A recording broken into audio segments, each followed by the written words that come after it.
We're here today at the Deering Banjo Factory in California, thanking Steve Martin for sharing some of his banjo life with us. Thank you, Steve. Thank you. It's an honor. I appreciate this award, this honor. Thank you. Let's talk about your banjo life. You've credited a lot of sources. Pete Seeger, the Kingston Trio. Right. The Dillards, Earl Scruggs. Right. And John McEwen, my high school friend, John McEwen with the Nitty Gritty Dirt Band, was my high school friend. And I had independently thought I'd really like to learn the banjo. And then somebody said, well, there's a kid over here who's already playing it. I said, what? Was there one moment that solidified your banjo passion? There were so many moments. It's hard to, this is the first time I heard the banjo on a Kingston Trio record. There was the first time I saw the Dillards. There was the first time I saw or heard Earl Scruggs. There was a club in Tustin, I think it was, called the Paradox, or the Mecca. It was called the Mecca. And the Dillards were regularly booked in there. And I really had never seen anybody play the banjo before. And Doug Dillard got up and played at top speed. It was so thrilling, and it just made me want to be him. And they were funny, they had a great show, we loved their music, and it was the first time I really heard honest bluegrass music. Self-taught banjo today is incredibly different than it was in the 1960s when you started teaching yourself. Tell us about your experience and the resources you drew from teaching yourself in the pre-internet days.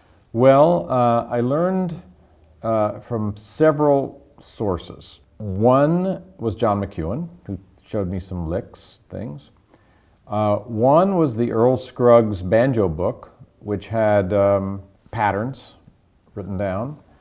Pete Seeger's book really was the first, How to Play the Five-String Banjo, and you learn the basic strum, and I sort of worked out playing his songs, not accurately, but that was my first foray into actually playing chords and music.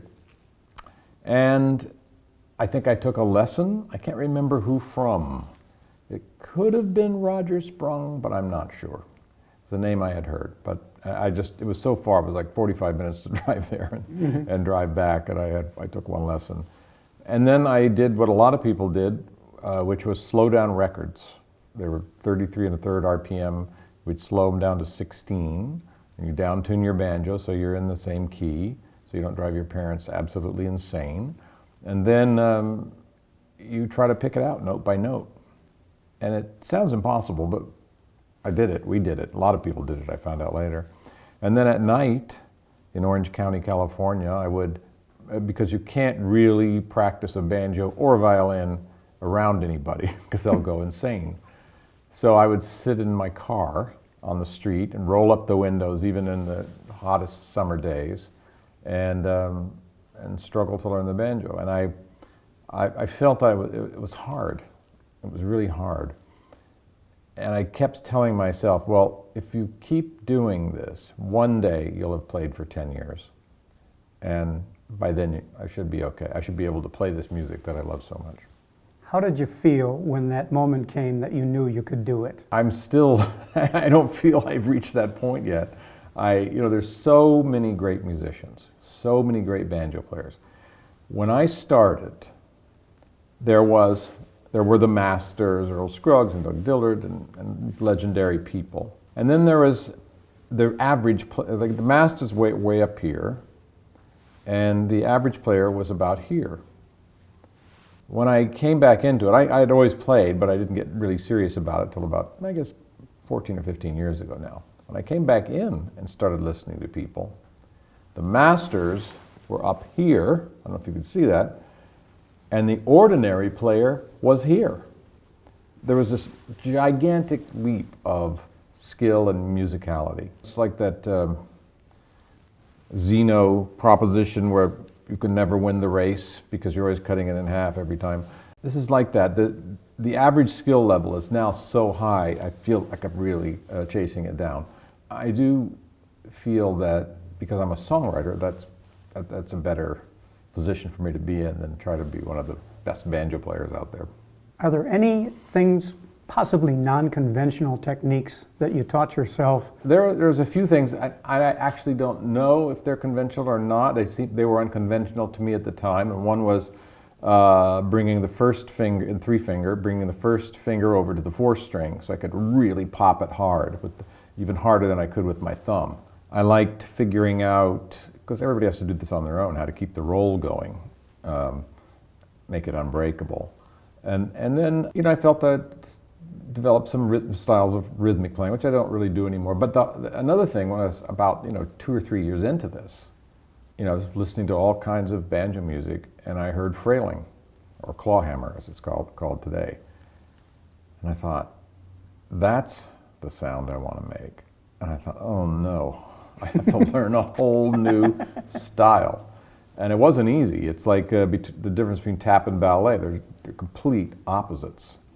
But I persevered, and now I'm really, really glad I learned to play clawhammer banjo. Those two musical sensibilities are usually not interchangeable in players. There are more players now who play both styles. Jens Kruger certainly does. Tony Trischka does. And I've found, I've written this musical with Edie Brickell in which both styles are played, because I played both styles, so I'd write songs in either 3-finger or clawhammer. And we have found players, good players, who can do both. When the focus of your stage appearances turned to music, was there apprehension how the audience would respond? Well, I hadn't done stand-up comedy exclusively for over 20 years.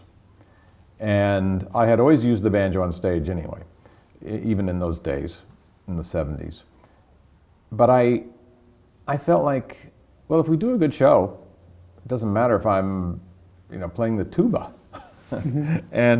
But I will say that the audience was very, very welcoming. And the bluegrass world was tolerant to welcoming. And we haven't looked back since. I got with a great group, the Steep Canyon Rangers, and we developed things. We developed a show. We really developed a show. We wanted it to be a show, not just me standing there playing music. I kind of resent when celebrities get up there and they try to be a rock and roll star instead of being a musician. As a comedian, you've always insisted that your material be original and utterly new by writing your own material musically and arranging it personally. Are you satisfied you've achieved that same utter newness in your music? The music I write, I don't feel, has to be new in the same way the comedy was. I mean, in the comedy I was trying to actually be avant-garde. I'm not trying to write avant-garde music. I'm trying to write music that utilizes the sound of the banjo that I love. And you're just constantly trying to express the beauty of the instrument. That's the way I feel. And then when I got with Edie Brickell, I had written some lyrics, but she's a whiz at writing lyrics. And then they started really becoming songs as opposed to banjo tunes, which I love banjo tunes. But also when a music becomes a song, it's much grander for people to listen to. Your playing has an orchestral approach, in my opinion. Is that instinctive, or was that a studied direction? When I was first starting to play, there were lots of banjo records coming out. There were collections of players. There were projects where they'd get a number of players to play on a record. There was the Dillards, there was Earl Flatt and Scruggs. But I always remembered one record, which was a record made exclusively to capitalize on the banjo folk music craze. And that was Felix Slatkin, plays folk music. And he was an orchestra leader. And there was a song on there, was John Henry. And it had a solo banjo picking out individual notes against the orchestra, which was mainly strings. I thought it sounded great. And I always kept that in the back of my mind, that the banjo can work as an instrument basically of individual notes against the long line of strings. Knowing that multi-disciplined artistic minds kind of cross-pollinate when they're creating, some of your non-musical artistic endeavors, how have they affected your music? There's a ongoing theme in creativity, the biggest expression with the least effort. I won't say effort, but trying not to complicate things too much. For example, in a joke, it's always better when it's terse. And I do like melodies that are terse. Now, and whenever I sit down, I mean, by the way, it doesn't mean it's short, but it's clear what you're expressing.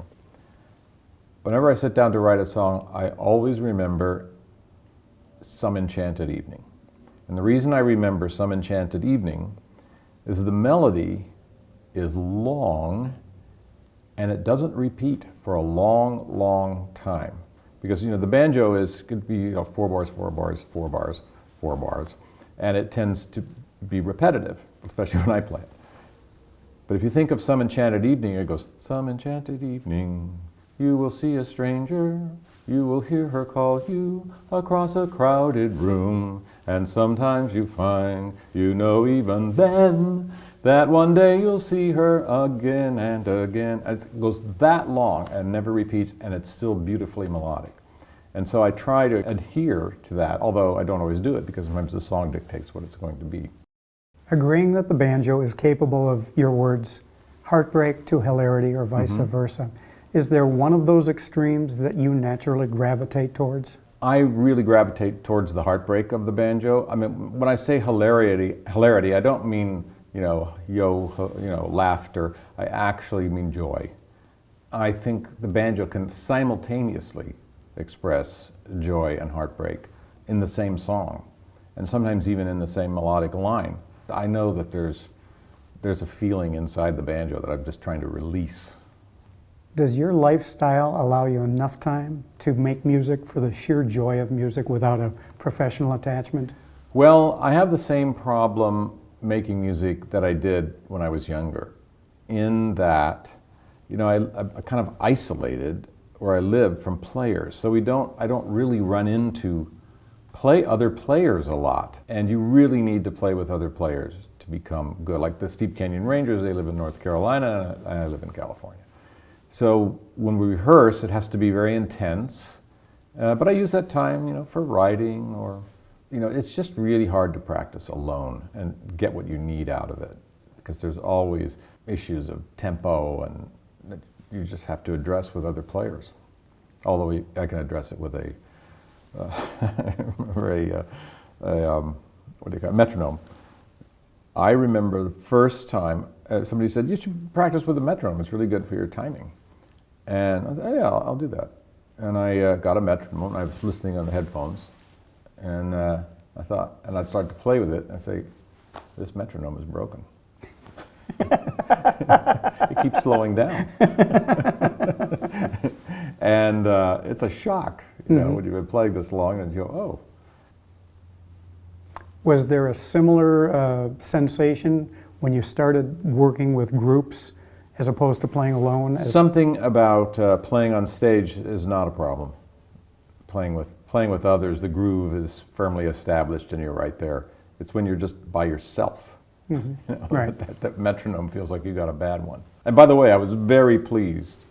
We have a new album coming out with Edie Brickell, and Bela Fleck plays on it. And he's a master. And he was recording, and he says, watch out, sometimes I speed up. I went, oh, thank you, Bela. Thank you. You said you had to urge yourself to practice by keeping a banjo in every room. Well, that was in the last decade or more. And that's, first, I have a number of banjos because I'm almost 70, and you just acquire things over time. So I had enough that I could leave, and it was, sometimes you're in the bedroom and think, oh, I don't really want to go all the way to the living room and get my banjo and the picks. And I just started leaving a banjo and set of picks as opportune as I could. Mm-hmm. Did you think you'd ever be a collector? You've kind of turned into one. I don't really collect banjos.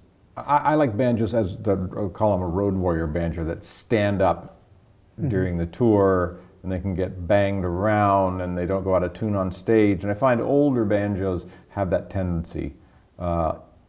even though they're revered. And I have a couple of older banjos, but on stage I play a Deering, I play a Neckville, I played a Stelling, I played all different kinds. On your vintage banjos, couple questions. Your Florentine, where did that come from? Well, I was inspired by Doug Dillard and John McEwen, and Doug Dillard played a Bella Voce, which is the same thing as a Florentine, just different design. And it's an archtop. And I wanted to play an archtop because I really liked the piercing sound of it. That's what I wanted to be. I wanted to be like Doug Dillard. And so I bought the Florentine. I remember it was $3,500. It was made in 1926. And I started playing on stage and I just loved it. And then I got worried that it could be stolen because it was my favorite banjo. So I bought another Florentine that was designated the Road Florentine archtop. And then as time went on, I went back to a flat top and bought a couple of nice pre-war banjos. But what I play on stage are modern banjos. Your RB-18 has a connection to John Hartford. Was it the Hartford connection? John Hartford owned that banjo for a while. I found that out later, actually, after I bought it. And it had a good history. I think, was it Roger Sprung? I can't remember. Was it? Okay, good, thank you. And it had been handed down. And on the inside of the pot, they had both engraved with one of those wood etchers their names and address. So it says John Hartford and his address in Hollywood, and Roger Sprung and his address wherever it was. I couldn't bring myself to carve my address in there because I was feeling this was a classic banjo. I didn't want to harm it. But I played it on stage for a long, long time. It was original 5-string. Yeah. And I found it to be very, very heavy. Yes. The resonator is made of one solid piece of wood, and it's this thick at the back. And I was, by the end of the show, I was pretty beat down. And it's another sensitive instrument that you have to be careful about tuning. It's almost 100 years old, And I just decided I need some real workhorses on the banjo. And because I'm the spokesperson too, I can't be standing back there tuning. Right. I have to tune, talk, play all at the same time, You've openly expressed a love for the banjo. A lot of non-banjo people couldn't understand that. Can you maybe quantify some of the gifts the banjo has brought to you? Well, first of all, friends.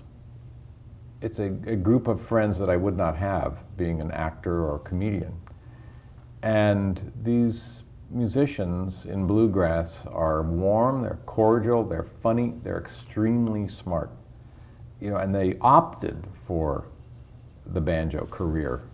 You have Tony Trischke, you have Alison Brown, and Pete Wernick, and they all had another profession like geology or something, but they love this music, and these friends have been very generous to me too, when they could have ostracized me really as being an outsider, a dilettante. I don't think of myself as a dilettante, but I could be viewed that way. So there's this whole network from the Steep Canyon Rangers too. They've become very close friends and we get along great. We love to see each other. We love to play on stage together. It's such a pleasant group of people to be with. In fact, one of my banjo friends said to me, he said, one thing why I think you like banjo people? I said, why? He says, because you can go into a room of banjo players and you're not the most important person there. And I thought, oh yeah, but I'm not saying I was important, but sometimes that'll happen. You have this sort of celebrity aura, but in the banjo world, these other people are celebrities. Can you describe your life without the banjo? Life without the banjo would not be as wonderful a life as I have. I would be kind of with show business people, and who I love, by the way. But to have music in your life, music that you can make and write, is thrilling. And to be able to get up on stage and play, I would be short one fantasy if I didn't have the banjo in my life. Because I remember fantasizing about playing banjo on stage, as fast as Doug Dillard. It's so great to be home and be able to pick up an instrument. I mean, I recommend it for everybody, whether they're professional or non-professional. just to have that in your repertoire as a person on earth, it's a very good thing to have. And it brings a lot of happiness. Thank you, Steve Martin. We appreciate you. Thank you. And welcome to the American Banjo Museum Hall of Fame. Thank you for this honor. You're welcome.